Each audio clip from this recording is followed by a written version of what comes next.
Buenos días, queridos alumnos. Hoy en el curso de personal hablaremos acerca de la organización en tiempo de la República. En los inicios de esta nueva República persistieron las diferencias sociales. Aunque no lo crean, fue así.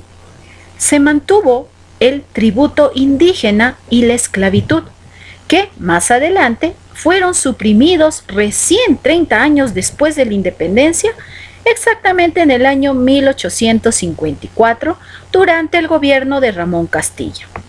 Sin embargo, fue posible el ascenso social de mestizos y mulatos a través de su incorporación al ejército patriota.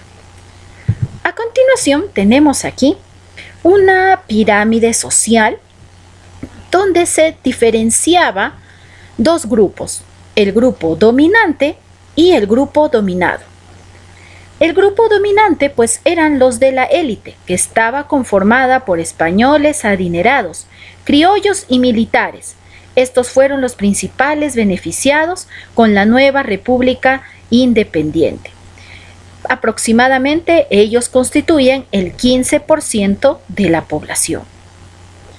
Luego viene el grupo dominado. En ellos estaban los mestizos, los indígenas y los esclavos. Pues bien, los mestizos conformaban el 20% de la población y vivían en la sierra y en la costa. Principalmente ellos se dedicaban a la agricultura. Tenemos al otro grupo que son los indígenas. Ellos continuaron trabajando en las casas como sirvientes o estaban agrupados en comunidades dedicadas a la agricultura de subsistencia. Conformaban aproximadamente el 60% de la población. Y ya en el año 1847 se les declaró ciudadanos a los que tenían 25 años y eran casados. Casi el 100% eran analfabetos, pues nunca habían recibido una educación para poder seguir creciendo.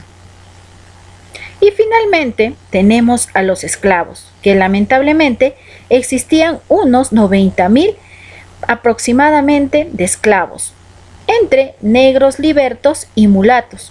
Aproximadamente el 5% de la población republicana representaba los esclavos. Ellos se asentaban en las haciendas costeñas. Muy bien, como puedes ver, de esa manera era como se dividía la sociedad en el tiempo de la República. Una sociedad de transformación, como se pudo observar en el esquema que les mostré, pues la independencia no modificó sustancialmente la sociedad peruana de la primera mitad del siglo XIX.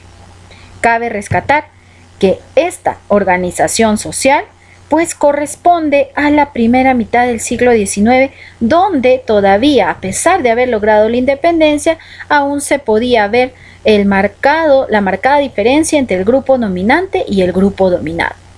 Otra diferencia es que aún se tenían esclavos y pues siempre estaban bajo el mando de la élite. Y como hemos visto, pues los indígenas tampoco gozaban de educación. Esta situación fue cambiando con la influencia de nuevas modas, como la francesa y la llegada de inmigrantes. Uno de los grupos de inmigrantes que llegaron fueron la inmigración china, que pues por la explotación del guano fue imprescindible importar o, como quien dice, traer mano de obra de afuera. Fueron los campesinos chinos, que los llamaban colíes, los que llegaron a trabajar en las islas guaneras o en las haciendas, laborando en condiciones lamentablemente infrahumanas, ya que no gozaban de los derechos.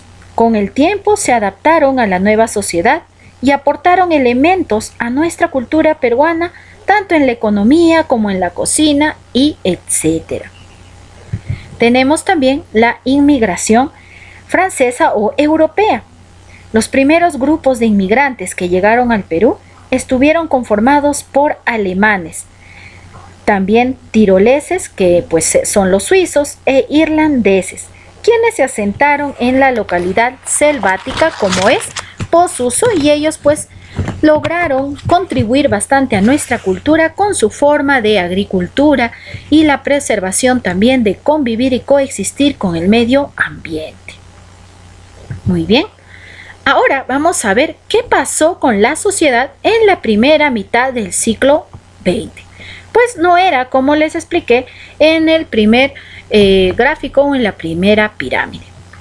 La sociedad peruana de este siglo estaba conformada por los siguientes grupos sociales. Tenemos los de la clase alta, a la cual pertenecían las familias adineradas de la época que vivían en barrios exclusivos del centro de la ciudad y que más tarde migraron al sur, como es Barranco y Miraflores.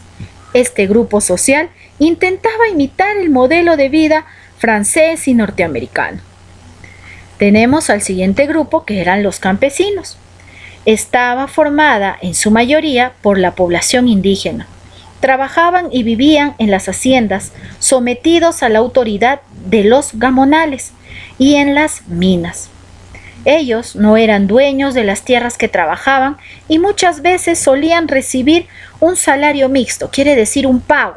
Y este pago, pues, al ser mixto, podía ser en productos y también en dinero, o de repente la mitad en productos y la mitad en dinero, o solamente en productos. Todo dependía de los dueños de la chacra que habían trabajado. Tenemos al otro grupo, la clase media emergente. A inicios del siglo XX era un grupo minoritario y diverso. Estaba conformado por abogados, médicos, empleados estatales, profesores, pequeños comerciantes y propietarios urbanos comerciantes.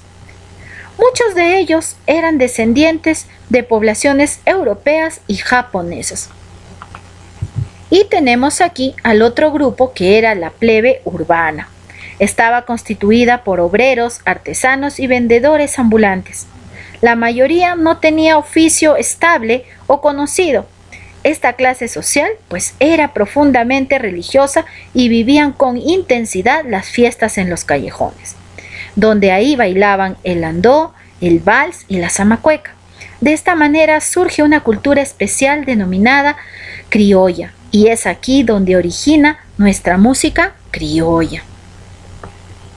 Muy bien, ahora que hemos podido aprender un poco más de cómo se fue desarrollando la sociedad después de la independencia, o sea, en el tiempo de la República, y hemos hecho esta comparación entre la sociedad a inicios del siglo XIX y a mitad del siglo XX, pues aquí vas a realizar la siguiente actividad. Compara la forma de organización social del siglo XIX con la sociedad de la primera mitad del siglo XX, como acabo de explicarte, y luego vas a mencionar qué diferencias y qué similitudes encuentras en ambas. Gracias.